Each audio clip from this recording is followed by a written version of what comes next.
Chers amis olnésiens, non, chers amis de Jacques Chaussin, qui venaient si nombreux ce soir. Je vais essayer d'être court parce que j'ai vu quelques gouttes commencer à poindre, mais c'est bien organisé, il y a largement de quoi ensuite vous abriter derrière.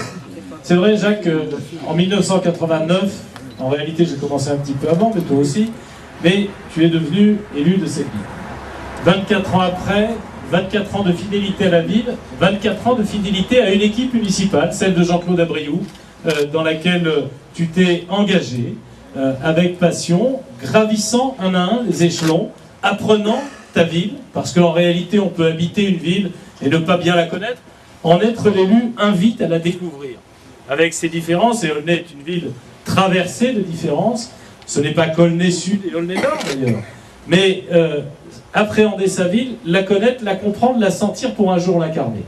C'est en réalité ce chemin, c'est pas un chemin initiatique, mais ce parcours de vie que tu as fait ici. Et quand tu parlais tout à l'heure d'avoir de profondes racines dans la ville, tu fais partie effectivement de ceux qui ont de profondes racines, je dirais même de ces chênes aulnésiens qu'on ne déracine pas si facilement qu'un papillon de printemps cherche à venir se poser sur l'arbre d'Aulnay. Si vous voyez ce que je veux dire, ça fait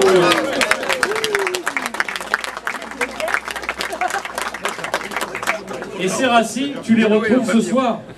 Ces racines, tu les retrouves ce soir avec des gens venus de tout Aulnay pour aspirer à un changement. Et un changement ô combien nécessaire. Alors j'ai même presque peur maintenant d'utiliser le mot changement, tant notre actuel président de la République l'a dévoyé, trahi et mis à l'index. C'est si vrai que votre ville est d'abord aujourd'hui un symbole national des trahisons du président de la République. Souvenez-vous, il nous expliquait avant les élections, lui et son complice, celui qui est aujourd'hui votre député, M. Goldberg, qu'avec eux tout irait mieux. M. Ségura se faisait le porteur des valises, des promesses de M. Hollande. Et malheureusement, le drame industriel pour Aulnay et pour l'ensemble de la Seine-Saint-Denis, pour nos communes, se déroule sous nos yeux. Et c'est avant même les élections municipales que cette usine, dont on nous disait qu'elle ne fermerait pas, que ces 2500 emplois, et plus en réalité avec tous les emplois induits autour, notamment dans votre ville, va fermer sans qu'ils aient levé le petit doigt. Ces gens-là font des discours, ce sont des discoureurs. Nous aurions besoin de gens qui agissent et qui font le nécessaire. Parce que pire encore, votre ville, au fil des années, elle est devenue le symbole des occasions manquées. Depuis quelques mois, c'est le symbole des trahisons de Hollande.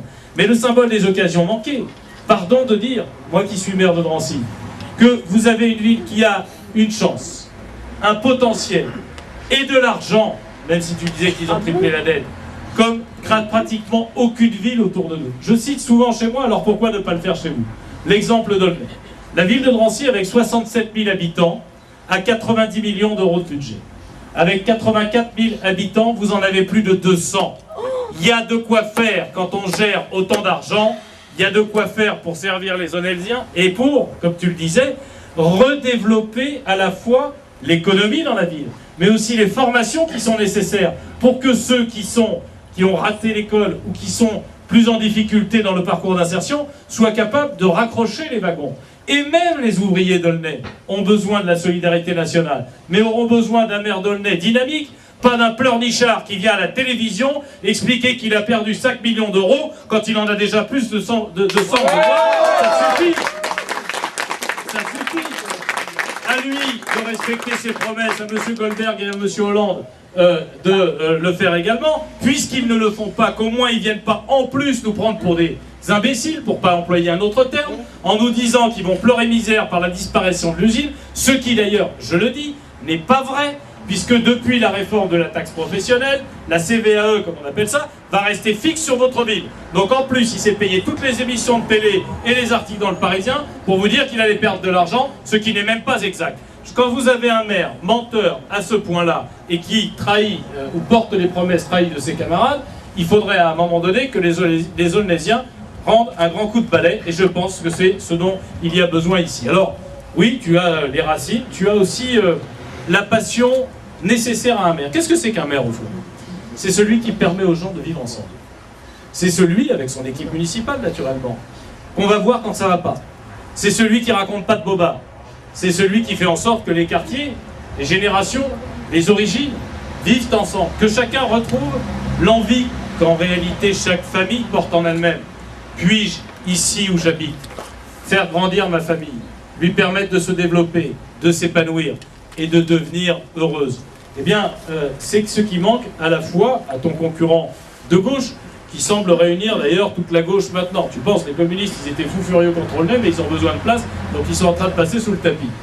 Mais, et tout en se faisant agresser dans le reste du département, il y a quand même de quoi rire sur ce qui est devenu le Parti communiste et le peu d'électeurs qui lui restent. Mais, je dis ça, mais c'est juste parce que j'ai une petite acrimonie personnelle. Mon frère Drancy a été communiste pendant 66 ans, vous vous en êtes débarrassé en 83, et on a attendu un peu plus longtemps. Et de ton adversaire au concurrent de droite, parce que c'est vrai que l'idée curieuse qu'il ne trouvait pas ici des candidats suffisamment valables pour s'opposer à toi, qui revient à aller en chercher un autre ailleurs, c'est vraiment quelque chose que je crois les Aulnaisiens n'accepteront pas, parce que la politique a changé.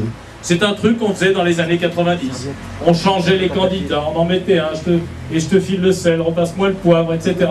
Mais quand vous avez besoin, en l'occurrence, d'avoir un maire, vous avez besoin d'avoir quelqu'un que vous connaissez. Tu es l'élu d'opposition le plus légitime ici, à la fois évidemment par l'ancienneté, mais aussi par le mandat de conseiller général qui est le tien. C'est la confiance des Aulnaisiens, élu au premier tour, excusez du peu. Élu au premier tour, ça prouve quand même un certain nombre de choses. Et puis, je le dis aussi par la fidélité d'une grande partie de celles et ceux qui soutenaient Jean-Claude Abriou. Cette période de l'âge d'or d'Aulnay, avant les trahisons de M. Segura, les emplois qu'il distribuait dans les quartiers nord, et qui ont, je ne parle même pas des téléphones portables, c'est venu jusqu'à chez moi, on en a récupéré. Non mais je vous le dis, les achats de voix, disons les choses comme elles sont, et de complaisance, ont commencé à affaiblir Aulnay, à tel point que vous qui étiez le phare du secteur, êtes en train progressivement de devenir le lieu des occasions perdues. Cette puissance que ça vous donne, elle perd en réalité petit à petit de son importance, et nous en avons besoin. Vincent Capo-Canelas, le sénateur maire du Bourget, c'est bien que pour développer une communauté d'agglomération, on aurait besoin de venir jusqu'à vous, de travailler avec vous, d'un côté et de l'autre de l'autoroute A3, pour faire en sorte que nos villes vivent mieux ensemble, se développent mieux ensemble, et qu'on bénéficie d'une aspiration. On aurait besoin du poids démographique, du poids économique d'Aulnay, on ne l'a pas. On aurait besoin d'un maire avec qui travailler, et un maire qui, je le disais, connaît sa population et est capable de la faire vivre ensemble. Je pense que c'est le plus important dans les années qui viennent, et je terminerai par là. Pour exercer cette fonction depuis quelques années maintenant, plus la crise avance, plus la vie devient dure, plus les gens ont besoin d'une municipalité à leur disposition. C'est l'endroit, je le disais, où on va quand ça ne va pas. Et donc la mairie, ce n'est pas le tremplin politique d'ambition de quelqu'un qui se parachute, ni le tremplin politique de M. Segura pour ses ambitions au sein du PS départemental. Sachant qu'on va avoir bientôt, paraît-il, un changement de conseiller général, enfin de président de conseil général. Ce n'est pas fait pour ça. La mairie, c'est vraiment le creuset où on crée les conditions de vie, du quotidien et de l'avenir, de l'accueil des enfants comme de leur système de formation, des espaces verts comme de l'urbanisation, de la capacité de développement économique, comme on a besoin de solidarité en direction des plus faibles, des plus fragiles, que ce soit des personnes âgées, des personnes exclues ou des personnes handicapées. Le maire, c'est le centre de tout ça. Et c'est ça que vous allez choisir pour Aulnay dans quelques mois maintenant, un peu moins de 6 mois. Et si vous choisissez effectivement de revenir à la période d'or d'Aulnay, avec une grande partie de l'équipe qui a été celle de Jean-Claude Abriou, sans parler du soutien d'ailleurs de Madame Abriou. Je dis les choses clairement, vous allez arriver à refaire de cette ville un phare et un lieu où il fait bon vivre. Il y a quelques années à Drancy, on vous regardait, on vous enviait. Les gens qui quittaient Drancy venaient vivre à Aulnay. Pardon de vous le dire, et sans vouloir vous vexer, ce n'est plus le cas. J'ai même aujourd'hui des gens qui partent de chez vous pour venir chez moi. Quelle inversion de l'histoire! Et pour renverser à nouveau cette histoire, il n'y a que vous, celles et ceux qui, amis de Jacques Chaussat, allez le pousser, le répercuter dans chaque quartier, dans chaque association, dans chacune de vos activités. Expliquer comment Aulnay, en réalité, est une ville qui pourrait bien marcher et qui pourrait redevenir le phare de ce territoire. Expliquer comment ça pourrait être le cocon dans lequel une famille peut s'installer et espérer réussir. C'est ce que vous avez à faire pendant 6 mois. Pendant 6 mois, convaincre ces gens que la tromperie de la dernière fois n'a pas vocation à se poursuivre. Et c'est réellement ce à quoi je vous invite de tout cœur, à la fois comme responsable national de l'UDI, bien sûr, mais plus largement que ça, comme séquano-denisien, comme maire de Drancy, comme habitant ce territoire, cette ville où, quand j'étais gamin, il n'y avait que là qu'on pouvait faire des courses. Aujourd'hui, c'est plus le cas, heureusement, parce que le tissu commercial s'est développé ailleurs. Oui, il y a Rony-sous-Bois, là, ils vont gueuler. Je ne rentre pas dans ces affaires-là, mais on n'est que client, donc le client est roi. Hein. Mais cette ville qui réellement peut redevenir ce phare. Je voudrais terminer en vous disant quand même un mot sur la concurrence. J'ai dit que je ne trouvais pas bien, quand on voulait être maire d'une ville, de ne pas être de cette ville. J'ai dit que je pense que les calculs politiques ne sont pas bons dans une élection municipale. En clair, Jacques, je te le dis devant tous tes amis, si tu n'avais pas été le bon candidat, tu aurais beau être UDI, on ne t'aurait pas soutenu. On te soutiendra jusqu'au bout. Et si concurrence il doit y avoir, vous allez l'assumer et vous allez l'emporter. On te soutiendra jusqu'au bout parce que tu es le candidat légitime. Et parce que ce n'est pas une étiquette qui fait un maire. Si une étiquette avait fait un maire, je n'aurais jamais été élu maire de Drancy. C'est pas une étiquette, c'est un homme, une équipe, un projet, une ville qui veut se redresser, et c'est ça que vous allez faire. Et bien nous, cher Rama, à l'UDI, ce qu'on veut, c'est des gens ancrés dans les territoires. Ce qu'on veut, c'est des gens qui sont dans la vie réelle et pas dans le discours artificiel. Ce qu'on veut, c'est que ce soit des gens qui soient capables de regarder les autres dans le blanc des yeux en disant « Voilà comment on va amener ton gamin à la réussite. Voilà comment on va faire en sorte que ta ville redresse la tête. Voilà comment on va faire en sorte, en réalité, de créer un avenir ensemble. » Alors, c'est pas de parler parachutage, c'est vrai, mais c'est pas que ça. C'est simplement par une perception de la politique qui n'est pas un échange, qui n'est pas une négociation. Non, il n'y aura pas de négociation ici. Et il y aura une victoire, comme à Noisy-le-Sec, où on m'avait dit la même chose. Laurent Rivoire, c'était pas le bon candidat. Le gars de l'UMP, parce qu'il avait une étiquette, il allait l'emporter. Résultat des courses, Laurent Rivoire a fait 30% au premier tour, l'UMP 15%, et ensuite on a emporté la ville. C'est l'exemple que vous devez suivre à Aulnay-sous-Bois. Vous l'avez maintenant travaillé.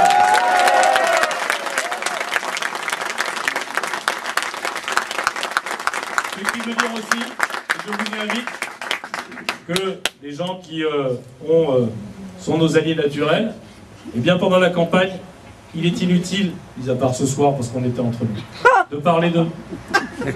Il est inutile de parler d'eux tout simplement parce qu'au deuxième tour, il faudra bien qu'ils viennent derrière vous. C'est quelque chose de simple. Et moi je connais bien Monsieur Béchiza, qui est un conseiller régional d'Île-de-France, qui vient de Rony. C'est un gars bien. Ne dites pas de mal de lui, c'est un gars bien. Il est juste moins bien que Jacques. Et